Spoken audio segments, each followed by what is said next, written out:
up your frozen dinners, grab your TV tray, and settle in for another episode of the Plus Platoon, your podcast for all things Disney Plus, brought to you by Disney Plus fans. Watch along with us every week as we cover all the new, the old, the good, and the bad on Disney Plus. So put down that remote, don't touch that dial, and welcome your fabulous Plus Platoon host. Hey everyone, welcome to the Plus Platoon. We're a Disney Plus fan podcast that gives honest, spoiler-filled reviews of movies and shows on Disney Plus. We look at new releases, coming attractions, and we'll even go back into the vault to revisit some of the classic Disney that's on the platform. Make sure you're subscribed and you will never miss a moment. I'm going to bring in Pete. Pete, how you doing this evening? I'm doing great. I'm in Myrtle Beach, but I couldn't miss a chance to hang out with my tuners tonight. Yeah. Next, we've got Sam. Sam, how's your evening going? Good. I couldn't miss a chance to miss out with my two nerds this evening. I mean, tuners. No. I hate to tell you this, Sam, but we got three of us this week. That's We've right. got Micah back. Micah, That's glad to right. see you back. Thanks for having me back. Yeah.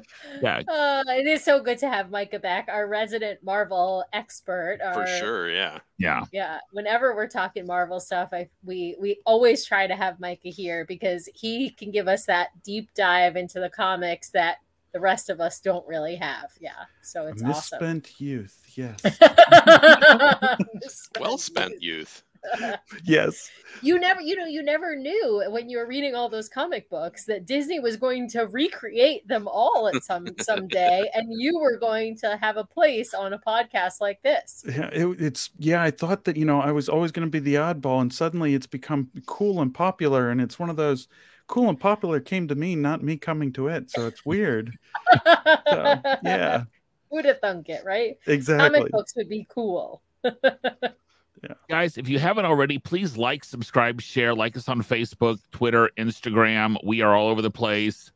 YouTube, everywhere we are, Plus Platoon. So just search Plus Platoon and there we are. Sam, we've got a little bit of Disney Plus news this week. What we got going on? It's time for the Disney Plus news. So we have an announcement that Thor: Love and Thunder is going to be released on Disney Plus on September 8th, which is actually Disney Plus Day. It joins the new Pinocchio as announcements that have been made for that day. So we'll have Thor: Love and Thunder, we'll have Pinocchio, all on September 8th. And I think there's also going to be, that's when the new Mater and Lightning Cars series comes out also. Yes. That's right. Yeah. So we'll have a lot of good stuff that day. Plus, there'll be tons of announcements about what's coming in the next couple of years with Marvel, with Star Wars, with everything on the platform, or lots of stuff on the platform. So in other news, Avatar's actually been removed from the Disney Plus platform because it's being returned to the theaters for a re-release prior to the sequel to Avatar being released to movie theaters. So this is a bit of a cash grab by Disney, of course. we know, but Avatar was a great movie. I would kind of want to see it in the movie theater again. It's better on the big screen. Great is a big statement. I liked it. It was fun. It wasn't like, I don't know. It's no like Schindler's List or anything. But but it's like, it's not a deep movie, but it's like a fun adventure action. It's no Pocahontas.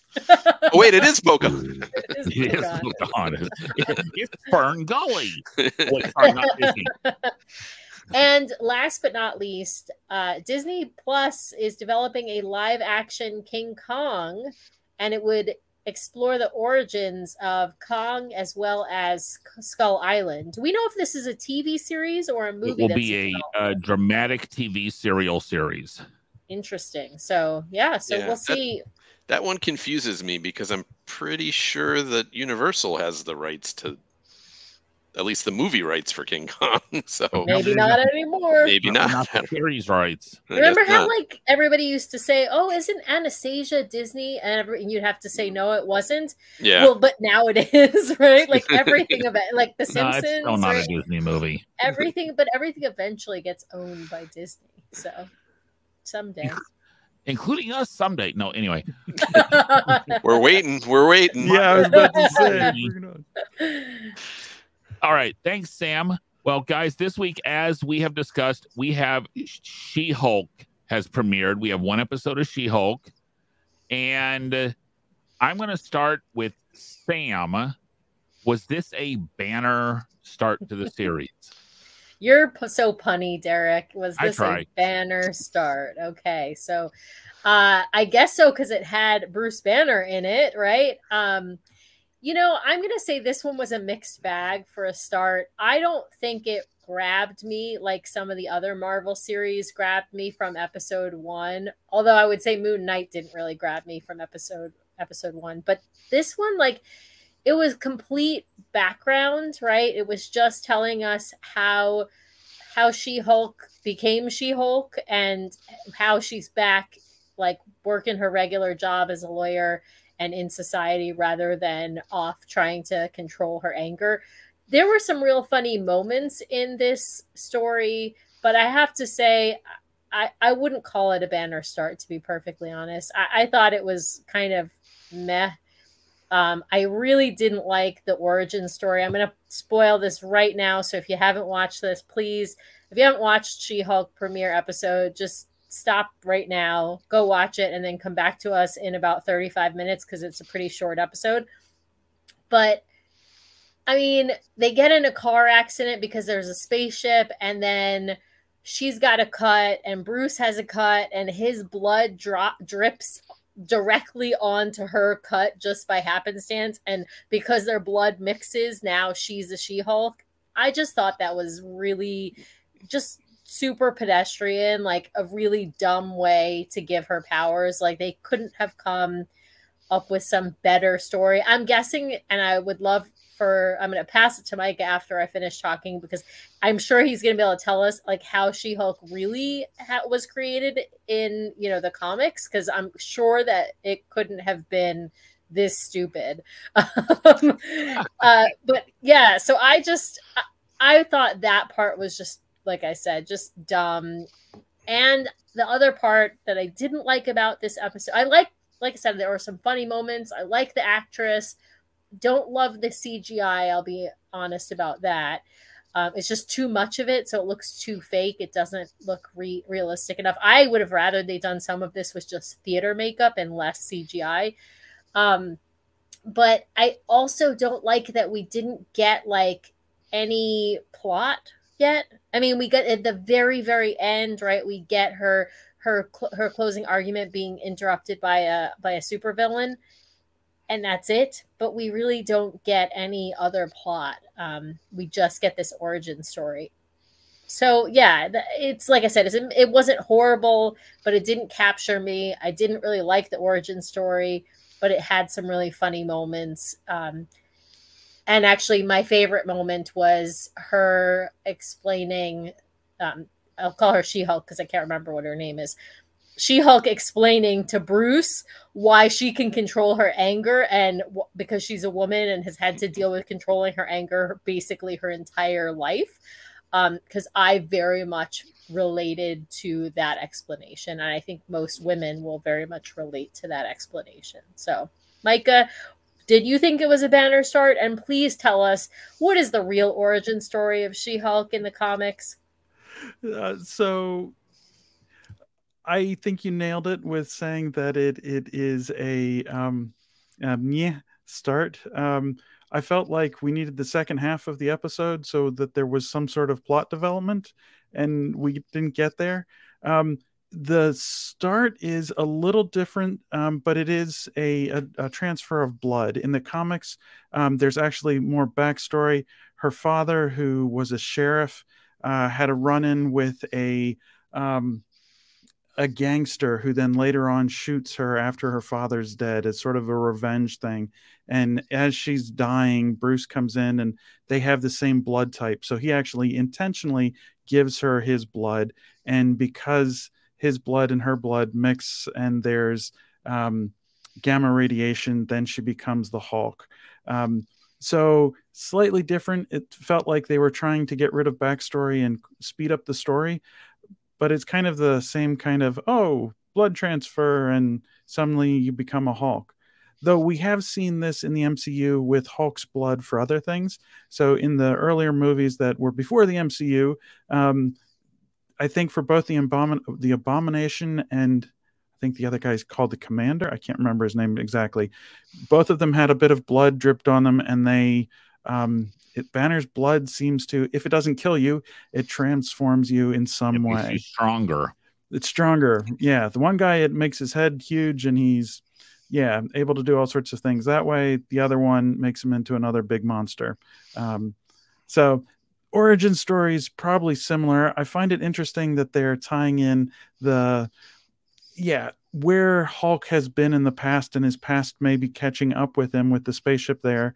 But other than that, the story, I thought you hit it on the head, was sort of And Jessica Walters is her name. So saying it's a Banner start de-emphasizes her completely.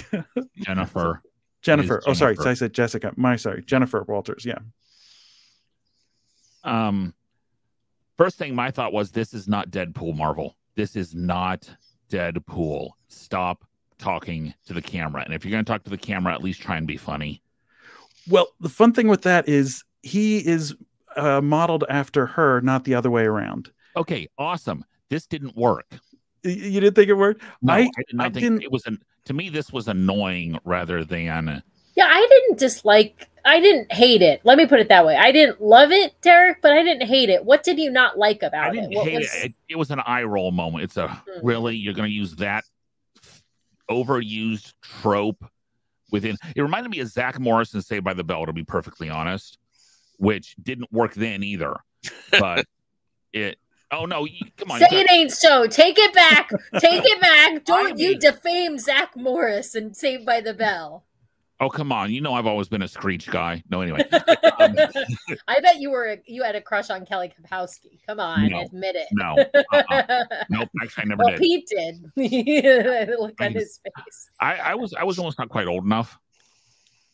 But anyway, that didn't work. As you guys have said, there was no plot. And I understand they have to get through 9 episodes of this rather than 6. Maybe that's why it was short and chopped off, but not a great start for me. Pete? But then why did they not release 2 episodes, right? Like, if they're going to have short episodes... It has to go until October for some reason. Yeah, I don't know. What occurred to me about this was it was both too short an origin story and also too long at the same time. Long of an origin story. like it was very rushed, but I also felt like it kind of dragged. So I don't know if they should have just skipped it and had, if they're going to have her talk to the camera anyways, just have her like in 30 seconds say, yeah, I got Bruce's blood got in me and I turned and she, but then there were so many hand wavy moments. I mean, you talked about they're getting the blood dripped on her, but there were like, oh, she's the same as a Hulk, as her personality is the same as a Hulk in Hulk form as she is in normal form. Oh yeah. And then no explanation, right? It's so easy, yeah. Right. And like, oh, she can do all these things super easy. Oh yeah. And just a lot of like, I almost wish they didn't try to explain it at all rather than explaining it so fast that it didn't make any sense. I was not turned off by it. I guess I'm like Sam. There were moments of it that I enjoyed. I do know it's supposed to be more of a TV series in which each episode is going to have like a different story, as opposed to a lot of the Marvel shows, which are one long movie. So I'm kind of looking forward to that. But yeah, this first episode was not something that made me say I can't wait to watch the rest of it, which I kind of felt that way after both Moon Knight and Ms. Marvel. I really enjoyed the first episodes of those a ton. For Ms. Marvel, not everything worked after that first episode, but this one is kind of the opposite. The one thing I'll say, to me, it didn't bother me that the special effects were kind of not superb, because to me this is TV, so I don't know. It was good to me. It was good enough. Yeah, I don't think in the Marvel if you're in the Marvel universe and you're going to do special effects, I don't care if you're on TV or if you're in the movies, it better be good, right? Like Moon Knight had some awesome special effects, and I didn't love that show, but it had some awesome special effects, and that was a TV show. And to me, Sam, you mentioned something interesting. Why couldn't you do it as a practical effect? Why couldn't you just do it? Why does she have to always be CGI whenever she's green? Why couldn't it be at least the face? Right, the face, just the face. Yeah. The body, okay, fine. Right. But at least the face, do practical effects with makeup. Yeah, and that's what all of the old Hulk movies and series, that's what they did. They just did makeup, and there's just no reason. And even if you're not with Mark Ruffalo, even if you're not with him, do it with her. Right. Yeah. So I'm okay with it. Okay. I liked that they didn't just do it with the makeup. I think that I looked at those old movies of the Hulk, and I'm like, oh, I'm glad we got CGI. Though I was frustrated that we have if much you look better at advances in makeup now. Even like there's better. There would be ways. Yeah. But the thing I found interesting with it is, like, if you look at the Hulk, they've done him like they've done in the movies, and then you pan over to her, and it's like they didn't quite do a good enough job with her. And a lot of fans are upset that they made her too small. Too small. She's not a Hulk. Right. And it always looks like there's the Hulk and a stick, and it didn't work.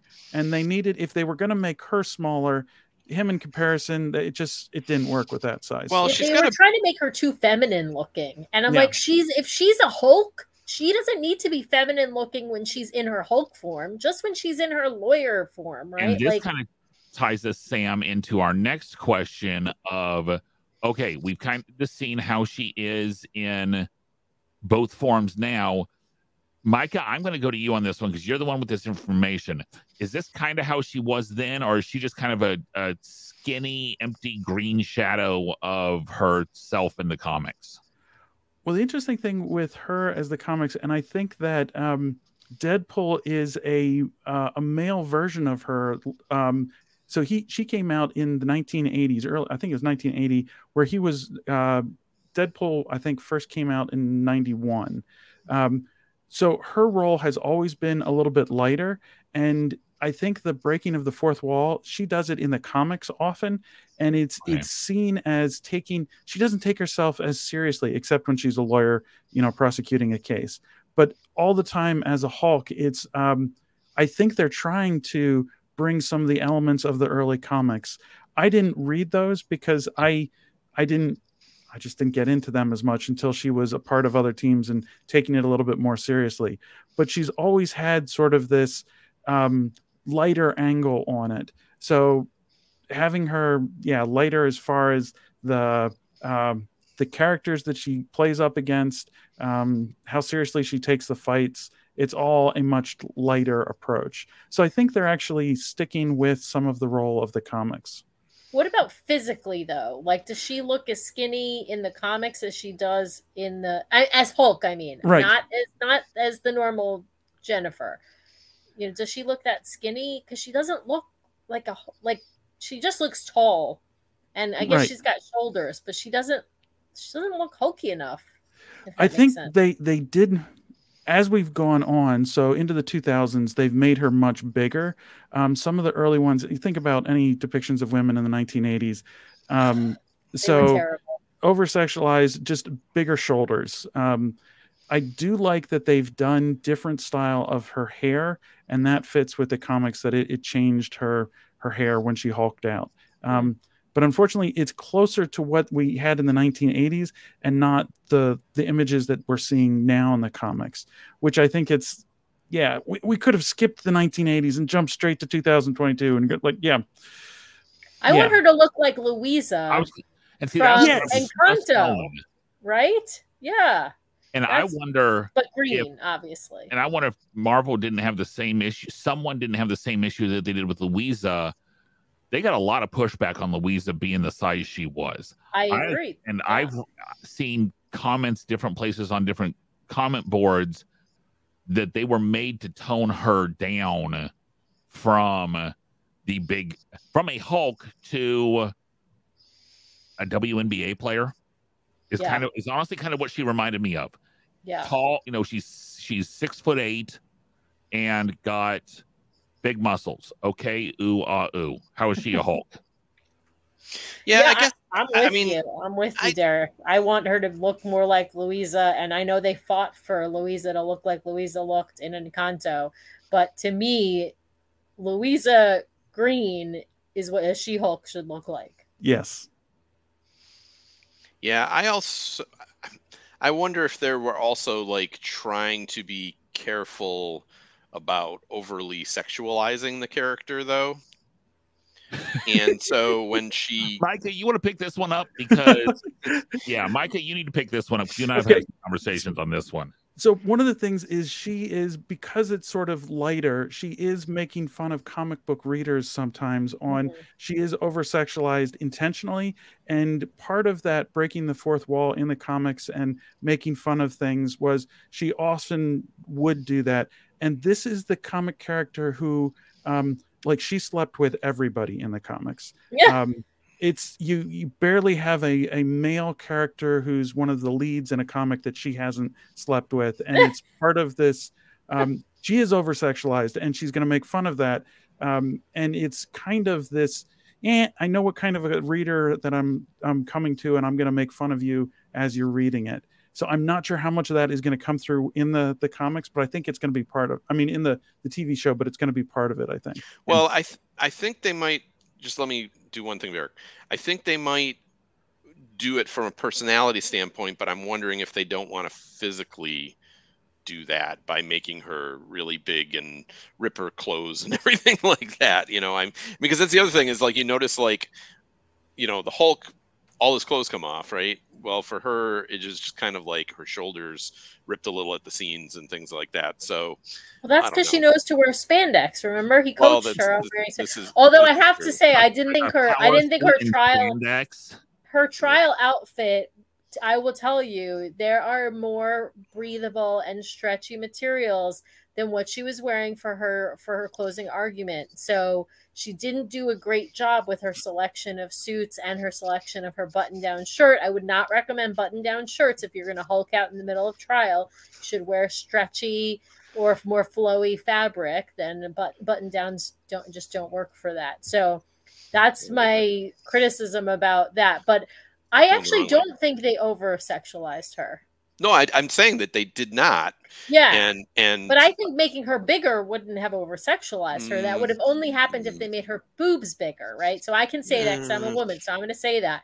If they made her boobs bigger, then that would have been over-sexualizing her. But I wanted her, like, overall to be bigger. Like, I wanted her face to be broader, her shoulders to be bigger, her arms to be bigger, her waist to be bigger, her legs to be bigger. More like Louisa. That's what I mean. Yeah. And speaking of using the over-sexualization, can we just drop the whole Captain America? I loved rockers? that. I loved it. And because this is the thing. This is the great thing. So this is the thing I think Micah was talking about. That to this they actually flipped it on its head, right? So this to me was one of the best things about this show, and actually the end credit scene was brilliant, but making an over-sexualization about Captain America and about how hot he is and about how he had to have gotten laid, right? To me, that was actually like a social commentary. It wasn't like we were trying to over-sexualize Chris Evans, right? No, this was a social commentary about, you see how women are normally over-sexualized? Well, how do you like it when we do it to men, right? And it played into that whole discussion that Bruce and Jennifer had about how she has to control her anger. That to me was actually a brilliant flipping the script on the society that we live in. And I wonder if that's part of what this show is going for, is an appeal to, this is a woman's story to women. And sometimes the other three of us, white older guys, we're not going to get it in some ways because we're white older guys. And this is a story written for women and an empowerment story of women in some ways. And maybe we're not, three of us aren't maybe the intended audience. Right. Oh, yeah, for sure. I mean, and there's a lot of women involved with this show, right? I mean, it's not it's not a male, and 20, 30 years ago, the entire behind the scenes crew would have been men. In this case, there's a lot of women. And I will say, like, my daughter really liked the scene where she went into the bathroom and the other girls all came in. They're like, "Oh, what do you need?" And she was like, "That's exactly what it's like. If you need something, the other girls will help you out." So, Yeah.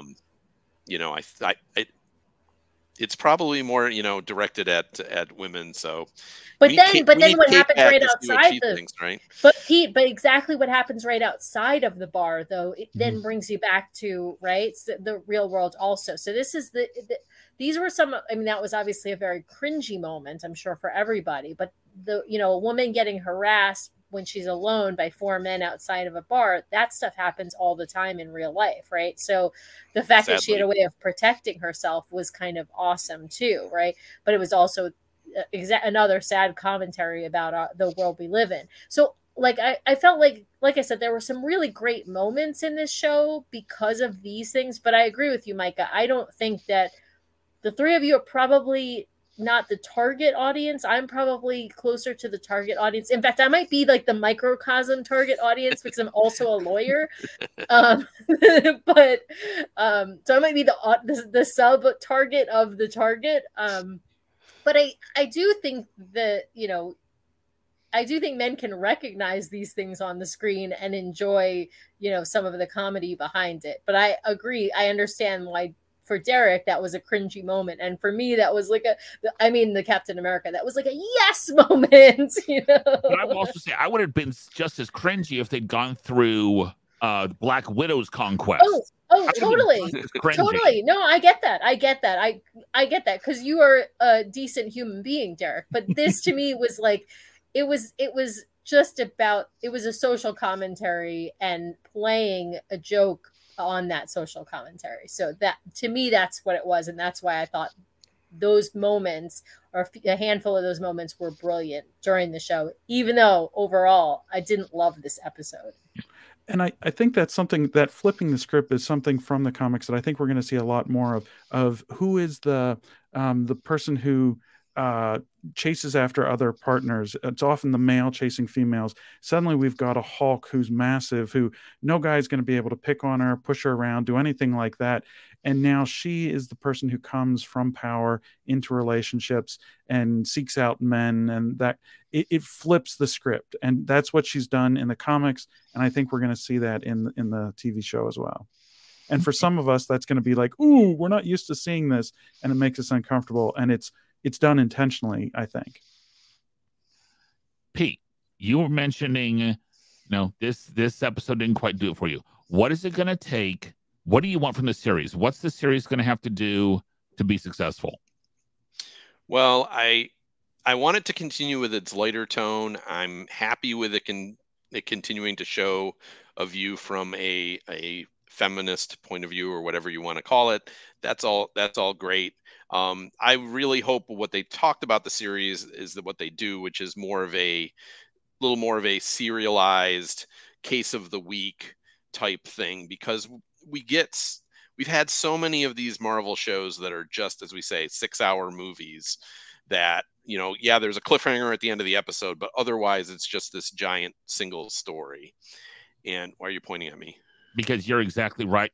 You're on the nose. You're exactly where I'm. And I think the only show that wasn't like that was probably WandaVision at the start, where the shows were kind of more individual, and then eventually it like summed up. So I'm kind of hoping this is going to be like that, where we get like, because it's Marvel, I know there's no way there isn't going to be like a big bad of the series they're going to sum up with at the end and connect it to everything else.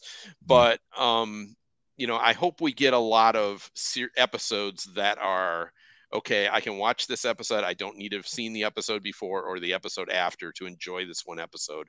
I would love to get that out of a Marvel series, and just have it feel a little different from what we've been getting. So, Sam, you got... Yeah, I want a legal comedy, right? Like this, if this is the next Ally McBeal, then that's what I would love. I would think that would be awesome if we get like a real, not a legal drama. We've had tons of those. We don't need another Law and Order. But if we get a new legal comedy, I think that would be awesome. Like what Ally McBeal did for Lawyers was wonderful. What Brooklyn Nine-Nine has done for Cops is wonderful. I mean, there are some great shows out there that have taken that approach, and this episode didn't do it for me, but I feel like it obviously has the potential in the rest of the episodes. I totally understand this was a setup episode. I wish it hadn't been just a setup episode. Like Micah said earlier, if we'd had some plot development for another 20 minutes, I would have sat through and watched, and set up for maybe the next episode would have been really nice. I feel like that setup with just the closing argument getting interrupted was just not enough of a setup. So I'm hoping for a legal comedy. So I'm going to hang in there. I'm going to watch a couple more episodes, and I'm crossing my fingers that that's what I get. Micah? So I think what I want is plot. Yeah. Yeah, so right? I think that this was a setup so that we can no longer have to do any setup stuff. And it's like, okay, we got rid of the orange story. We got rid of setup of who she is. And now we can just have the plot. But I really wish they would have released a second episode to start with, because it's sort of like, I don't know that people who come and just watch this are going to stick around for the second. Yeah. So I think they needed to develop more plot, and I'm really hoping. So we've got her. We don't have enough of her friends or any of the world that she's in, and we just need plot development. And if we can get that, I think the series has got a chance. Derek, how about you? I want the standalone episodes, but I'm also afraid that there's going to be this overtone that's going to tie it through, that you're going to have watched you have to watch 2 minutes of episode 3 in order to understand what goes on in episode 7. Just like, that wouldn't be surprising. I mean, especially because with the aliens and with him saying that's something I've got to look into. They're coming back. That will come back later in this series. Well, I don't know if it'll come back in this series or if that's setting up a World War Hulk movie or something else. And okay. I think that my hope is that they don't actually do a lot of Hulk story. I think this tied a lot of Hulk story and put us in a particular time in the MCU and explain some backstory stuff. But my hope is, and as much as I love Mark Ruffalo, I hope he's not actually in this series much. I hope it moves away from him and is more her show. Yeah, and I can definitely see that as well. I do know this is the last TV show in part 4 or phase 4. So we're moving towards Secret Invasion. So like some plot may actually start happening within the Marvel universe. But yeah, I mean, it's going to be, all the episodes are, I think, going to be about the same length that this one is. So really 30 to 35 minutes worth of actual plot and 5 minutes of credits at the end. And so I don't know. It'll be okay. I'm actually, what do I want? I'm looking forward to Andor, to be perfectly honest.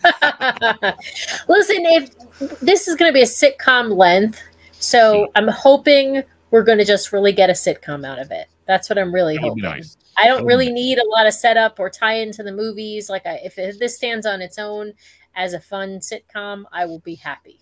Yeah, I'm not kind of expecting or asking for a lot, am I, you guys? No, and I'm kind of with Derek. I would love if we had, we got 8 more episodes. I'd love if we had 7 episodes that were not connected to anything, and then the last episode they can spend that tying it to whatever's next.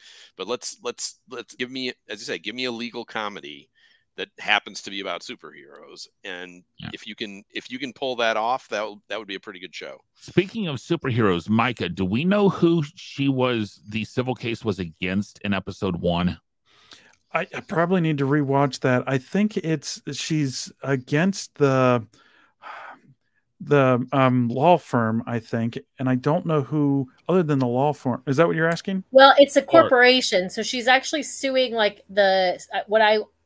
from what I gathered from her closing argument is she was suing either the head of a corporation, the CEO of a corporation, a man who she was trying to hold responsible for some injury to her client. So she was the plaintiff's lawyer, and she was suing a male individual. But I think what you're saying, Mike, is the law firm that was against her, that was representing her, the opponent, is going to play a role in the later episodes.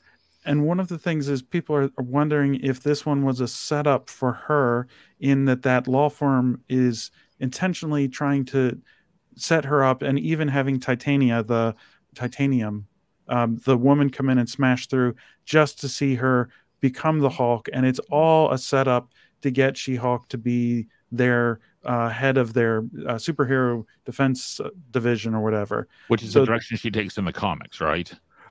Sort of, yes. But I think that's the direction that they're taking more with the show. It's a slightly different way that they bring about in the comics, but similar. Okay.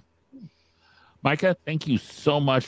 We will be talking over She-Hulk in probably 4 or 5 weeks, see how things are going, and then definitely try and get you back in for the finale. Okay, guys, next week, many, many moons ago, we had a What Marvel movie would Derek like? And the one that was actually the most recommended to me is the one we are going to watch next week. We are going to be watching Thor Ragnarok. Yay. I have never seen Thor Ragnarok at all, so it's going to be a very fresh take from me. And invite you, the general consensus was that I was going to like it from these two. Micah, you think I'm going to like Thor Ragnarok? Yes, I think you might have gone more for Ant-Man. Might have been one that you enjoyed. We already more. watched Ant-Man. I gave it a 3.5. That was the one. That was the one. That was the one that won. That Pete. So Pete actually. So we all picked a Marvel movie that we thought Derek might actually like, and then he chose at the end which one he would watch and we would review for the show. And he actually picked Ant-Man from Pete's recommendation, and he actually liked it. I liked it. I think you're right, Micah. I think Ant-Man might be a little bit more up Derek's alley. I think Thor Ragnarok is a little bit more wacky, a little bit more on the edge for Derek, but I think he might like it. I'm just not sure he'll like it as much as he liked Ant-Man. And I think you'll like the interactions between Thor and the Hulk, but I think it's going to be a little too Marvel-y in its action for you. Yeah. Okay. Well, I think mostly the big battle at the end is a big battle, and I know generally you don't like the big nameless, faceless battles, but I think through most of it you'll be entertained. Okay. It's a fun movie. It really yes. is fun. So yeah, well, I recommended. Oh my God, now I'm blanking. Black Panther. Black Panther. Thank you. Yeah. I recommended Black Panther because I personally just think that that's like the best movie in the MCU in general. But of course it has battle scenes that Derek wouldn't like. But I also thought he would like some of the tech and some of the character interactions. I feel like there's some deep characters in that movie. They were all good choices. Black Panther is an excellent movie too. Yeah. And we may with Black Panther 2 coming out, Black Panther 1 may get a viewing. So yeah. But let me ask you this, Micah. We've said to Derek, you totally can skip the first 2 Thor movies and just go right to this one. Do you agree? Yes. Especially the second one. So I'm watching them all with my son, and we are stuck on we need to watch Thor: The Dark World, and I'm just like, ugh. I don't know if I can get through it again. But yeah, skip them. Go straight. That's possibly the worst movie in the MCU. Oh, it's not as bad as the Eternals. Yeah. Oh, you're right. Forgive me. You're right. It's not as bad as the Eternals. You guys really don't want to hear this. You don't really don't want to hear this. They're developing an Eternals too. Well, Patton Oswalt said they are. I don't know if we can trust him as the expert, but yeah. Well. No, yeah, okay, I get it. Yeah, but I think actually the original Thor, Derek, if you wanted to watch it, the original Thor is a really good movie. I would absolutely skip Dark World because it's not a good movie. So and you really don't need it. You don't need either of them, though. But I agree, you don't need either of them. But but the original Thor is a great movie. So And the It's fun not a thing, bad one to watch. the fun one with that one is it doesn't feel as marvelly. There's little bits of it, but it's more this, this other planet, other Norse mythology coming in, and especially how clueless Thor is to the ways of humans. One of my favorite scenes is his mugs that he smashes, and I'm just like, yeah, it's hilarious. I feel like it's more like sci-fi than Marvel, kind of the original Thor. Yeah. Okay. Well, guys, as I said, next week we are watching Thor Ragnarok. And Micah, thank you so much. And we will all try and soldier through She-Hulk, and we'll see what we think here in about the next month. So, guys, thanks everyone for listening. Thanks for viewing us, and we will see everyone next week. Bye, guys. Bye-bye.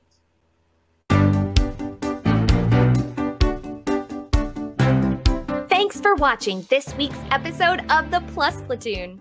Be sure to subscribe to the Plus Platoon podcast to keep getting great content each week. Then head over to Apple Podcast and leave those 5-star reviews, as they help make the Plus Platoon visible to even more Disney Plus fans. Also, go to YouTube and like and subscribe to the Plus Platoon channel, where you can watch all future episodes live. If you have a question for the Plus Platoon, please send us an email to plusplatoon@gmail.com, or connect with us on Facebook, Twitter, or Instagram @plusplatoon.